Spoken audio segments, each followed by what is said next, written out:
Assalamualaikum warahmatullahi wabarakatuh. Jadi di sini saya akan menjelaskan tentang sejarah penguasaan Spanyol pada peradaban Islam. Jadi, Islam yang lahir di dunia timur pernah berjaya menguasai Spanyol, sebuah negara berbasis Kristen di barat. Peradaban Spanyol telah berhasil memajukan kawasan Eropa di berbagai bidang, khususnya bidang ilmu pengetahuan dan teknologi. Kemajuan-kemajuan Eropa tersebut tidak bisa dipisahkan dari keberadaan pemerintahan Islam di Spanyol. Dari Spanyol, Islamlah Eropa banyak menimba ilmu. Pada periode klasik, ketika Islam mencapai masa keemasannya, Spanyol merupakan pusat kejayaan pada peradaban Islam yang sangat penting. Masuknya Islam di Spanyol. Pemerintahan Islam yang pertama kali menduduki Spanyol adalah Khalifah dari Bani Umayyah yang berpusat di Damaskus. Sebelum penaklukan Spanyol, umat Islam telah menguasai Afrika Utara dan menjadikannya sebagai salah satu provinsi dari dinasti Bani Umayyah. Terjadi pada zaman Khalifah Abdul Malik 685 sampai 705 Masehi.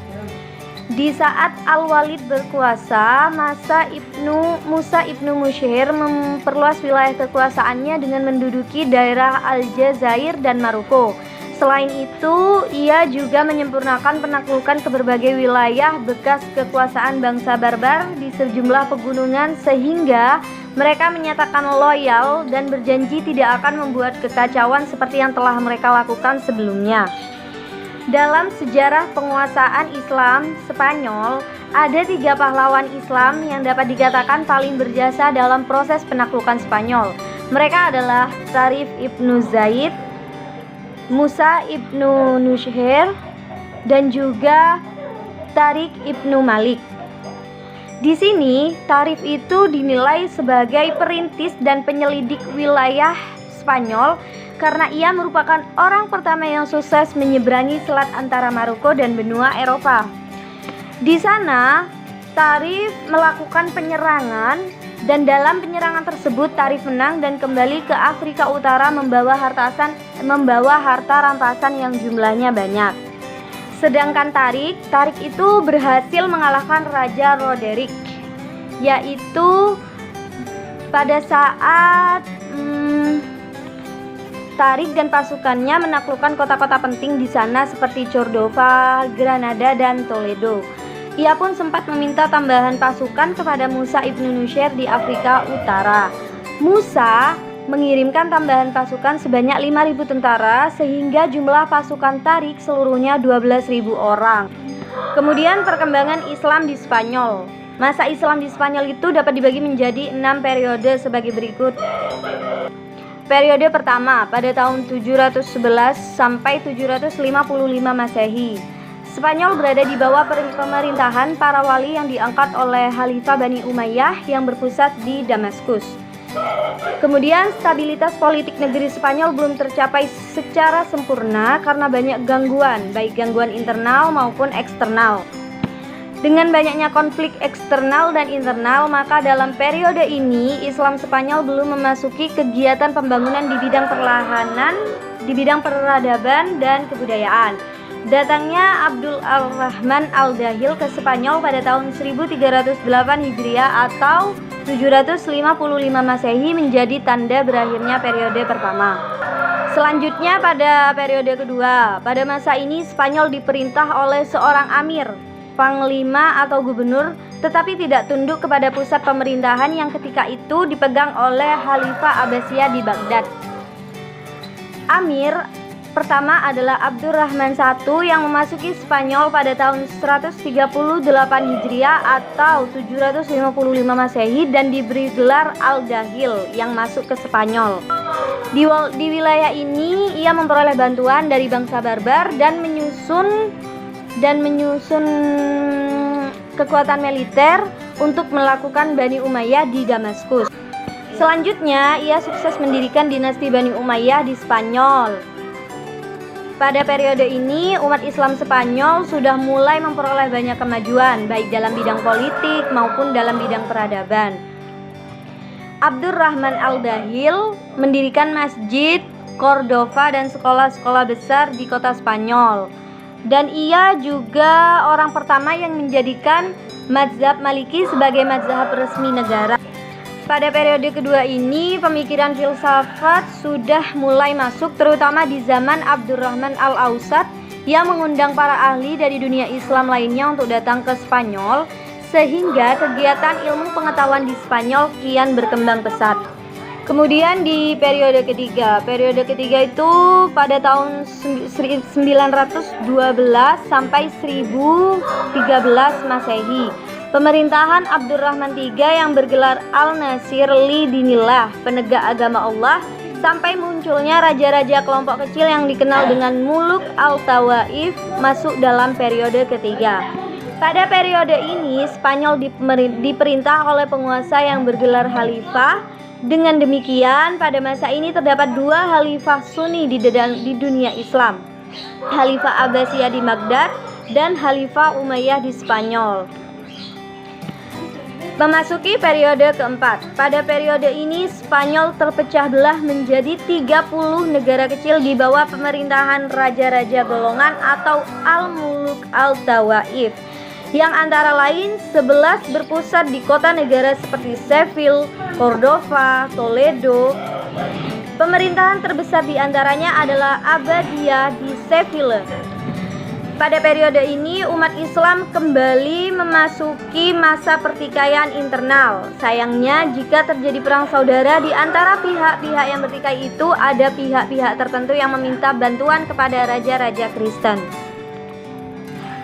Karena menyaksikan kekacauan dan kelemahan yang menimpa keadaan politik Islam, maka orang-orang Kristen pada periode ini mulai mengambil inisiatif penyerangan untuk pertama kalinya. Akibat fatalnya, kekuatan Islam diketahui telah menurun dan tiba saatnya dihancurkan, melainkan juga salah satu penguasa terbaik di dunia. Memasuki periode kelima pada tahun 1086 sampai 1248 Masehi. Walaupun terpecah belah dalam beberapa negara, pada periode kelima ini Islam masih mempunyai satu kekuatan yang dominan, yaitu dinasti Murabitun 1086 sampai 1143 Masehi dan dinasti Muwahhidun 1146 sampai 1235 Masehi. Periode ke-6. Memasuki pada periode ke-6 pada masa penguasaan Spanyol, yaitu pada tahun 1248 sampai 1492 Masehi. Di sini, kerajaan Granada merupakan pertahanan terakhir Muslim Spanyol di bawah kekuasaan dinasti Bani Ahmar pada tahun 1232 sampai 1492 Masehi.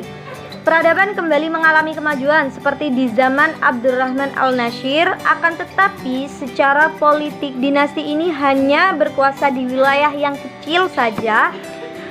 Dan kemudian persekutuan antara wilayah Aragon dan Kastil melalui perkawinan Ferdinand dan Isabella melahirkan kekuatan besar untuk merebut kekuasaan terakhir umat Islam di masa Spanyol. Selanjutnya yaitu kemajuan Islam di Spanyol. Setelah kaum muslimin mengokohkan pilar-pilar daulah Islamiyah di sana, mereka juga sedikit mengajarkan ajaran Islam kepada masyarakat Spanyol. Mereka juga menemukan undang-undang dalam bidang politik, industri, muamalah, perdagangan, hukum, dan lain-lain. Adapun kemajuan peradaban Islam di Spanyol yaitu yang pertama, tumbuhnya generasi peranakan baru. Akibat terjadinya pernikahan dan interaksi antara penakluk dan penduduk asli Spanyol, terjadilah generasi baru yang dikenal sebagai generasi peranakan. Yang kedua yaitu penghapusan kasta dan penyebaran kebebasan beragama. Kaum muslimin menghapuskan kastanisasi yang ada di Spanyol karena tujuan kaum muslimin yaitu untuk menyamakan kedudukan seluruh umat manusia yang ada di muka bumi. Sampai-sampai seorang penguasa dan rakyat biasa berdiri sama derajat di hadapan pengadilan pada saat mereka menyelesaikan perkara di antara mereka pada saat itu. Kemudian yang ketiga yaitu perhatian terhadap berdirinya peradaban yang berbentuk bangunan Sikh. Kaum muslimin pada era itu juga memperhatikan tegaknya peradaban pembangunan sistem administrasi dengan membangun gedung-gedung dan membangun jembatan. Jembatan tersebut dinamakan sebagai Jembatan Cordova. Yang keempat yaitu orang-orang Spanyol mengikuti kaum muslim. Salah satu karakteristik kaum pada masa itu pertama dari periode Al-Wulad ini adalah orang-orang Spanyol mulai mengikuti gaya kaum muslimin di dalam segala hal. Yang terakhir yaitu menjadikan Cordova sebagai ibu kota. Demikian pula salah satu ciri khas periode ini, kaum muslim menjadikan Cordova sebagai ibu kota mereka. Sekian dari saya, selanjutnya akan dilanjutkan oleh saudara Lutfi. Baik, assalamualaikum warahmatullahi wabarakatuh. Jadi di sini saya Lutfi Hasan, NIM 44 dari kelompok 8 akan menjelaskan bagaimana sejarah peradaban Islam di Spanyol, khususnya di Spanyol, mengalami kemunduran yang sangat drastis. Jadi sebelum kita meranjak bagaimana faktor terjadinya kemunduran dari kehancuran dari negara Spanyol, peradaban Islam yang di Spanyol, perlu kita ketahui bahwa Spanyol merupakan tempat yang sangat penting, tempat yang sangat utama bagi Eropa, yang mana dalam segi penyerapan peradaban Islam, baik itu pun dari segi hal politik, sosial maupun secara perekonomian. Apalagi khususnya dalam perubahan peradaban antara negara yang sangat erat. Dan bagaimana orang-orang Spanyol sudah bersaksi bahwa bahwa Spanyol berada di bawah kekuasaan Islam yang jauh meninggalkan negara-negara tetangganya. Jadi di Eropa, terutama di bidang pemikiran dan sains, sudah menjadi hal yang sangat utama dan hal yang sangat berkembang yang begitu pesat, apalagi tentang pembangunan fisik dan lain-lain. Dan yang terpenting diantaranya adalah pemikiran dari seseorang yang bernama Ibnu Rus, yang mana dia sudah melepaskan belenggu taklid dan menganjurkan kebebasan berpikir dari setiap orang. Jadi ia sudah mengulas pemikiran Aristoteles, yang mana dengan cara memikat minat semua orang yang berpikiran bebas, yang berpikiran universal. Jadi demikian besar pengaruhnya terhadap negara Eropa hingga timbul yang namanya gerakan Averroisme, yang mana Averroisme tersebut adalah suatu gerakan yang menuntut kebebasan berpikir. Jadi sudah timbul dengan adanya negatif sama positif. Jadi dengan adanya pemikiran dari Ibnu Rus dalam masuk ke kawasan Eropa, itu berawal dari banyaknya pemuda Kristen yang belajar di Universitas Islam. Di dalam universitas itu, ilmu yang mereka peroleh dari universitas Islam yang diajarkan seperti ilmu kedokteran, ilmu filsafat, mereka kembangkan di sana dalam universitas tersebut. Jadi bagaimana seperti pemikiran filsafat yang paling penting yang banyak diminati, banyak yang dipelajari adalah pemikiran yang membahas tentang pemikiran Al-Farabi dan juga Ibnu Sina dan juga Ibn Rus, termasuk Ibn Rus. Jadi pengaruh ilmu pengetahuan Islam atas Eropa itu pada akhirnya menimbulkan gerakan-gerakan kebangkitan kembali pasukan Yunani di Eropa pada abad ke-14 Masehi. Jadi hal tersebut yang akan menimbulkan adanya faktor-faktor yang akan membuat suatu peradaban Islam di negara Spanyol akan mengalami kemunduran, akan mengalami kerusakan yang sangat drastis. Jadi ada beberapa faktor yang saya akan bahas pada kali ini. Yang pertama perlu kita ketahui bahwa faktor terusilnya kemundurannya umat Islam dari kawasan Spanyol, dari kawasan negara Spanyol. Jadi Islam di negara Spanyol pertama kali mengalami kemajuan yang begitu pesat, yang begitu gemilang di daratan Eropa. Jadi pada akhirnya juga mengalami kemunduran yang sangat drastis, kehancuran yang sangat besar terhadap umat Islam yang ada di negara Spanyol. Jadi pertama seperti faktor dengan keadaan konflik antara Islam dan Kristen, itu adalah hal yang terpenting. Karena kenapa? Dalam penaklukan Spanyol, para penguasa Muslim tidak melakukan Islamisasi secara sempurna. Mereka membiarkan orang-orang Kristen yang sudah ditaklukkan oleh agama lain, jadi mempertahankan hukum dengan adat mereka. Namun demikian, kehadiran orang Arab Islam telah memperkuat rasa kebangsaan orang-orang Spanyol Kristen dalam hal dalam hal mempersatukan kembali umat-umat Islam agar tidak terlalu menjadi kehancuran yang sangat besar.